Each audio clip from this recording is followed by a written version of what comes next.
दोस्तों, मेरा नाम रोहित है और मैं दिल्ली से हूँ। दरअसल दोस्तों, हमारे साथ एक ऐसी घटना हुई जो आज तक कभी ना हमने सुनी थी, ना देखी थी, और ना ही हम ये जानते थे कि ऐसी कोई परेशानी हमारे परिवार में भी कभी आएगी। दरअसल यह घटना मेरी दीदी के साथ हुई थी। मेरी दीदी एक न्यूज़ रिपोर्टर है। अक्सर उनकी नाइट शिफ्ट ज़्यादा होती थी और वह अक्सर लेट आया करती थी। परंतु उस दिन जो हुआ, हम नहीं जानते थे कि वो दिन हमारे परिवार के लिए एक संकट बन जाएगा। दीदी वैसे तो हमेशा नाइट शिफ्ट में रहती थी, पर उस दिन दीदी की जल्दी छुट्टी हो गई और वो देर रात 1 बजे ही वहाँ से घर के लिए निकल पड़ी। रास्ते में एक सुनसान सड़क भी पड़ती थी, जहाँ बीचों बीच एक शमशान घाट पड़ता था। वह रास्ता बहुत डरावना था।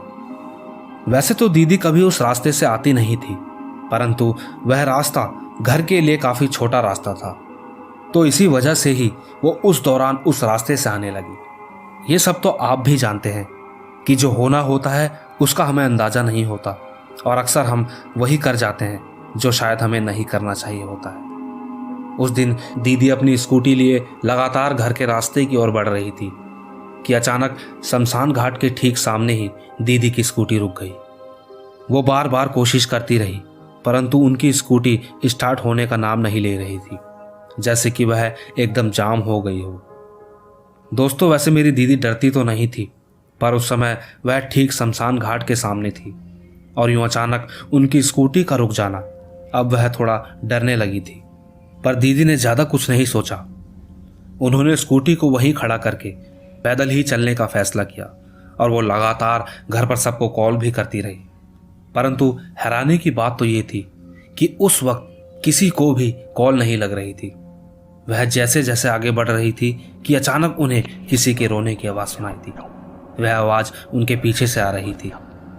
जैसे ही दीदी ने पीछे मुड़कर देखा तो पाया कि वो एक छोटी सी बच्ची थी जो बहुत डरी हुई सी लग रही थी और लगातार बस रोए जा रही थी।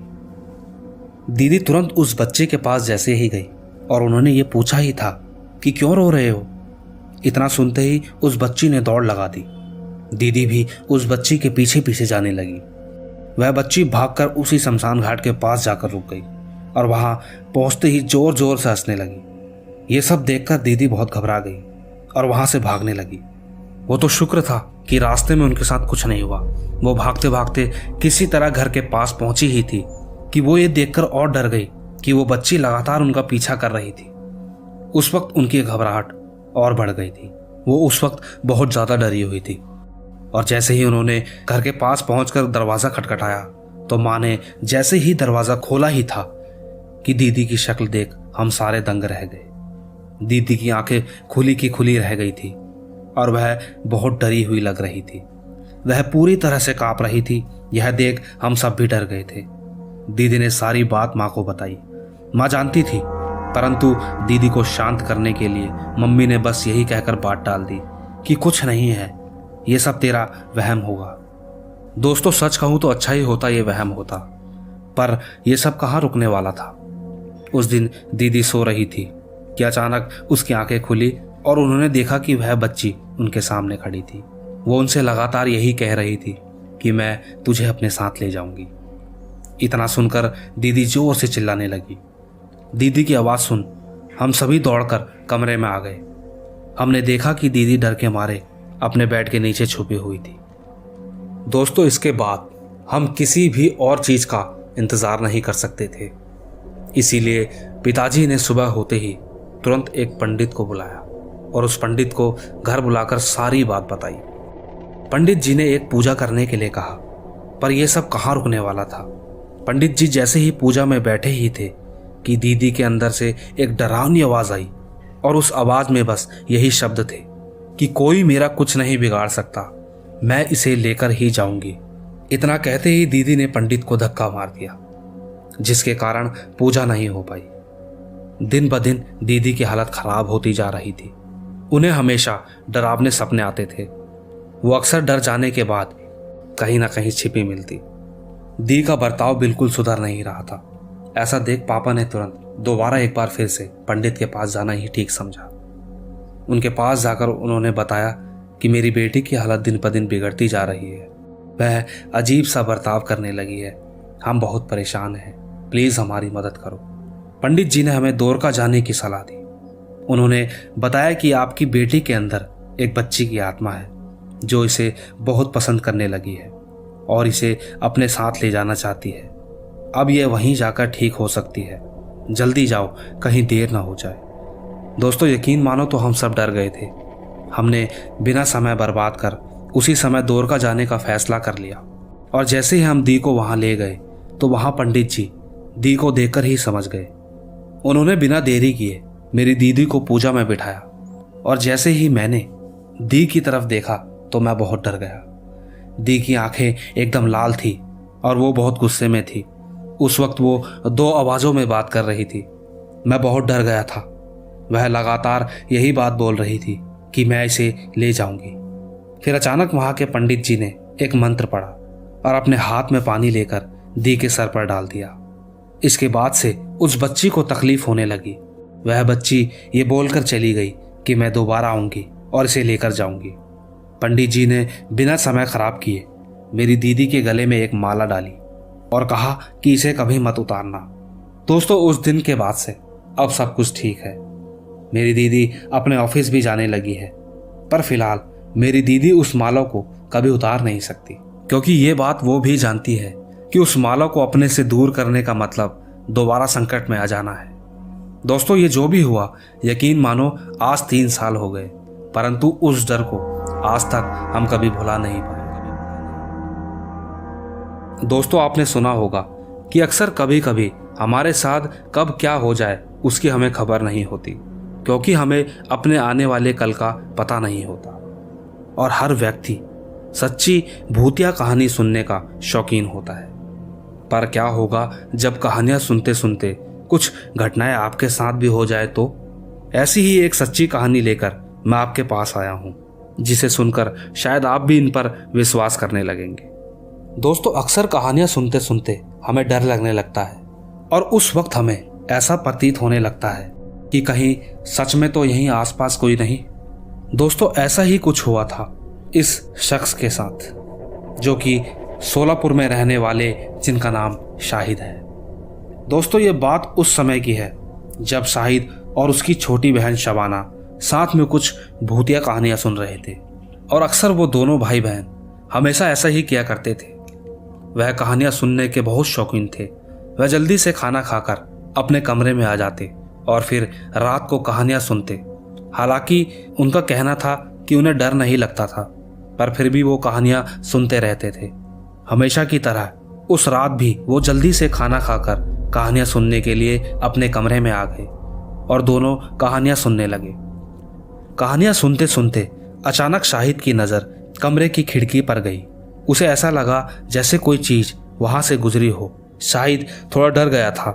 उसने अपनी बहन की तरफ देखा तो वो कहानियां सुनने में मगन थी।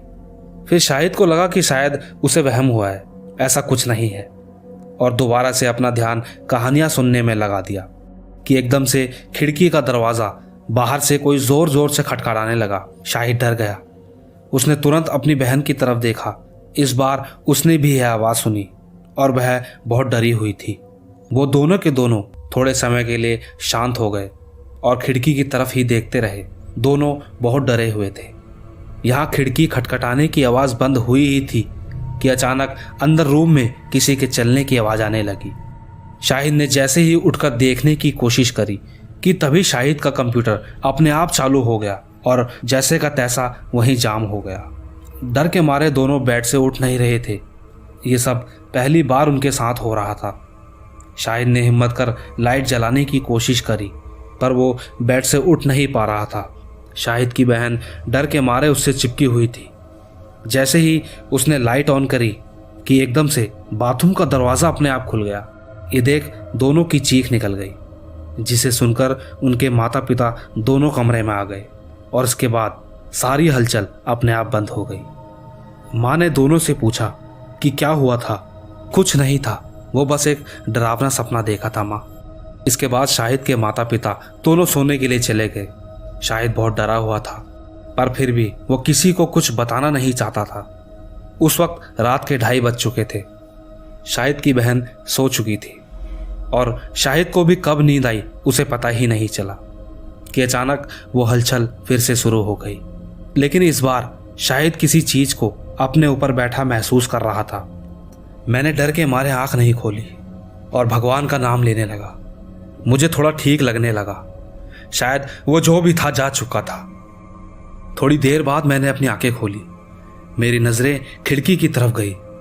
वो एक साया था जो मुझे लगातार घूरे जा रहा था और वो कुछ ना कुछ बोल रहा था। मैं समझ तो नहीं पा रहा था कि वो क्या बोल रहा था। शायद वो कोई दूसरी भाषा का प्रयोग कर रहा था। मैं वो आवाज़ सुनकर बहुत ज़्यादा डर गया। मेरी आंखें खुली की खुली रह गई। मैं किसी तरह से करवट लेकर सोने की कोशिश करने लगा, पर वो साया लगातार मुझे दिखाई दे रहा था। इसी के चलते मैं सो नहीं पाया। वो साया मुझे रोज़ दिखाई देता और रोज़ जाने क्या क्या मुझसे कहता, पर मुझे कुछ भी समझ नहीं आता था। इन सब चीज़ों से मैं बहुत परेशान हो गया था। मुझे हमेशा डर लगा रहता था कि वो साया मेरा पीछा क्यों नहीं छोड़ रहा है। इसके बाद मैंने सारी बात मम्मी पापा को बताई। मेरी माँ बहुत डर गई थी क्योंकि मैं उनका इकलौता बेटा था। वह बिल्कुल देरी ना करते हुए मुझे मस्जिद ले गई। जब वहाँ मुझे तांत्रिक बाबा को दिखाया तो उन्होंने मुझे एक ताबीज़ दिया और 2 दिन बाद फिर से आने को कहा। दोस्तों, मैं ये तो नहीं जानता कि आगे मेरे साथ क्या होगा, पर सच तो यह है कि वो मुझे आज भी दिखता है, पर मेरे पास नहीं आता। शायद इस ताबीज़ की वजह से। इसीलिए मैं इस ताबीज़ को अपने से अलग नहीं करता, पर आज भी मुझे वो साया नज़र आता है और कुछ कहने की कोशिश करता रहता है। अब मुझे ये तो पता नहीं कि वो अच्छा है या बुरा, बस मैं इतना जानता हूँ कि वो मुझे नुकसान नहीं पहुँचाता। दोस्तों, अगर इसके बाद भी कुछ आगे होता है तो मैं आपको ज़रूर बताऊँगा। बस इतनी सी ही थी मेरी ये कहानी। वैसे दोस्तों, आपने सुना होगा कि ज़्यादातर कोई भी रूह या कोई भी आत्मा ऐसी जगह पर उन लोगों को दिखाई देती है जहाँ पर अक्सर उनकी मौत हो जाती है। अक्सर आपने सुना होगा कि हर आत्मा बुरी नहीं होती। यदि हम उनसे अपनी गलती की माफ़ी मांग ले तो वो हमें माफ़ भी कर देती है।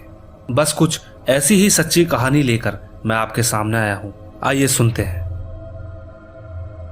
दरअसल दोस्तों, ये कहानी एक ऐसे इंसान की है जो भूत पिशाच पर यकीन करता था। वो भोले का बहुत बड़ा भक्त था और हमेशा भोले भगवान का नाम जपता था। उसका नाम शंकर था। दोस्तों, ये हादसा उसके साथ तब हुआ जब शंकर और उसके 3 साथी टूर्नामेंट खेलने के लिए अरुणाचल के लिए निकले थे। वह चारों अपने गांव से सुबह 6 बजे निकले और सुबह की ट्रेन पकड़कर वह रात को तकरीबन 10:30 बजे गुवाहाटी स्टेशन पर पहुंचे और वहां से 12:30 बजे की ट्रेन का इंतजार करने लगे जो कि सीधा अरुणाचल पहुंचाती थी। वो ट्रेन का इंतजार कर ही रहे थे कि एक दोस्त ने कहा, ट्रेन बहुत लेट है, क्यों ना हम बाहर जाकर कुछ खा लेते हैं। भूख तो सबको ही लग रही थी और इसी बहाने उन्होंने पीने का भी प्लान बना लिया और सारे सामान उठाकर बाहर की तरफ चल पड़े। शंकर कभी दारू नहीं पीता था, वह बस भोले बाबा का भक्त था।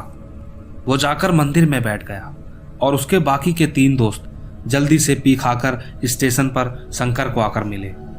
वह तीनों दारू के नशे में धुत थे और अपनी ही मस्ती में थे। फिर सब जाकर स्टेशन पर ट्रेन का इंतजार कर रहे थे कि अचानक शंकर के एक दोस्त को वॉशरूम आ गया और वो वॉशरूम करने के लिए ब्रिज के नीचे चला गया। अक्सर दोस्तों, आपने सुना होगा कि ज़्यादातर घटनाएं इंसानों के साथ ऐसी ही जगह होती हैं जहां बिल्कुल सुनसान होता है।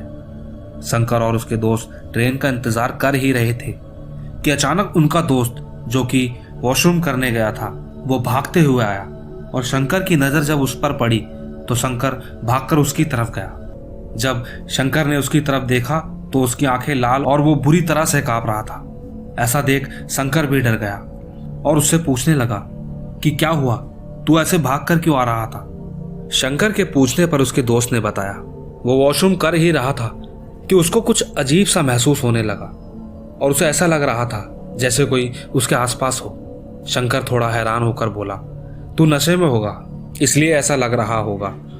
उसके दोस्त ने कहा, नहीं, उस वक्त मैं डरा नहीं था, मैं फिर भी वॉशरूम कर रहा था कि अचानक मैंने देखा कि मेरे ठीक ब्रिज के ऊपर कोई आदमी खड़ा था और वो लगातार मेरी तरफ देख रहा था।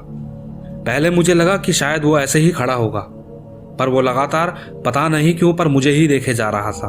उस वक्त वहां बहुत अंधेरा हो रहा था, मुझे उस इंसान की शक्ल तक नहीं दिख रही थी, पर उसे देखकर लग रहा था कि वो लगातार मेरी तरफ ही देख रहा है। उस वक्त मुझे थोड़ी घबराहट होने लगी और मैंने तभी अपने जेब से टॉर्च निकाला और उसकी तरफ लगाया ही था कि मैंने देखा कि वो वहां था ही नहीं। पर जैसे ही मैंने टॉर्च वहां से हटाया तो वो आदमी वहीं खड़ा था। ये देख मेरे भाई मैं बहुत डर गया था और मैं अपने कदम धीरे धीरे पीछे को करने लगा कि तभी उस इंसान का सर झटके से उसके शरीर से अलग हो गया और जाकर सीधा पटरी पर गिरा। ये देख मैं पूरा डर गया था और मेरे मुंह से कोई शब्द नहीं निकल रहा था, इसीलिए मैं तुरंत वहां से भागने लगा और जैसे तैसे अपनी जान बचाकर आया हूं। दरअसल दोस्तों, जब शंकर के दोस्त पीकर आए थे तो वो उसी जगह पर भूत पिशाच के बारे में उल्टे सीधे शब्द निकाल रहे थे और अब शंकर समझ गया था कि उसके दोस्त का सामना एक मर्द की रूह से हुआ है। दोनों के बीच बस बात हो ही रही थी कि बाकी के दो दोस्त भी वहां पर आ गए और उनसे पूछने लगे कि क्या हुआ, तुम दोनों आपस में क्या बात कर रहे हो। उनके पूछने पर शंकर ने कहा कुछ नहीं, बस यूं ही बात कर रहे थे। दोस्तों, इतना कहकर शंकर ने कहा कि तुम लोग यहीं रुको, मैं अभी आता हूं। शंकर अपने उस दोस्त को उस मंदिर पर ले गया जहां वो पहले जाकर बैठा था और उसने सारी बातें वहां जाकर बाबा को बताई। बाबा को पूरी बात बताने के बाद उनको मालूम हुआ कि वो रूह जो उसके दोस्त को दिखाई दी थी वो एक इंसान की ही थी जिसकी वहां पर मौत हो गई थी। बाबा ने बताया कि वह आदमी अपनी फैमिली से बहुत खुश था। कई बार तो उन्होंने भी उसे वहां देखा था और वो अपने परिवार से बहुत प्यार भी करता था, पर पत्नी के धोखा देने के बाद उस इंसान की जिंदगी में कुछ भी नहीं बचा। जब उसे कुछ भी समझ नहीं आया और ना ही कोई रास्ता दिखाई दिया तो वो जाकर उस ब्रिज पर खड़ा हो गया और उसे कोई वहां से हटा पाता, इससे पहले वो वहां से कूद चुका था। वहां से कूदकर वो सीधा जाकर पटरी पर गिरा और थोड़ी देर बाद ट्रेन के उसके ऊपर से चढ़ जाने की वजह से उसका सर धड़ से अलग हो गया। तब से उसकी आत्मा वहीं भटकती रहती है। तुमसे पहले भी वो कई इंसान को वहां दिखाई दिया है। दोस्तों, इतना जानने के बाद शंकर समझ गया था कि वो रूह उसके दोस्त का पीछा नहीं छोड़ेगी। उसने अपने दोस्त को कहा, अगर वो तुझे दिखाई दे तो उससे माफी मांग लियो और साथ ही उसकी आत्मा की शांति के लिए प्रार्थना भी कर लेना। इतना कहकर वो दोनों वहां से चल पड़े। थोड़ी देर बाद उनकी ट्रेन आ गई और जैसे ही वो ट्रेन में बैठे तो उसी वक्त शंकर के वही दोस्त को फिर से वही आदमी नजर आया और उसने मन ही मन उससे माफी मांगी और उसकी आत्मा की शांति के लिए प्रार्थना भी करी। उसके बाद से उस रूह ने शंकर के दोस्त का पीछा नहीं किया। शायद उस आत्मा ने शंकर के दोस्त को माफ कर दिया था। पर दोस्तों, इस घटना में शंकर और उसके दोस्तों ने यह सबक सीख लिया था कि यदि किसी प्रकार की कोई गलती हो जाए तो माफी मांग लेनी चाहिए। दोस्तों, आपको हमारी ये कहानी कैसी लगी कृपया कमेंट्स बॉक्स में ज़रूर बताएं। और अगर आप भी हमें अपनी कोई कहानी भेजना चाहते हैं तो डिस्क्रिप्शन बॉक्स में हमारा व्हाट्सएप और टेलीग्राम का लिंक है जिस पर आप हमें अपनी कहानी भेज सकते हैं। हम उसे अपने शो में ज़रूर शामिल करेंगे। तो जल्द ही आपसे फिर मुलाकात होगी, तब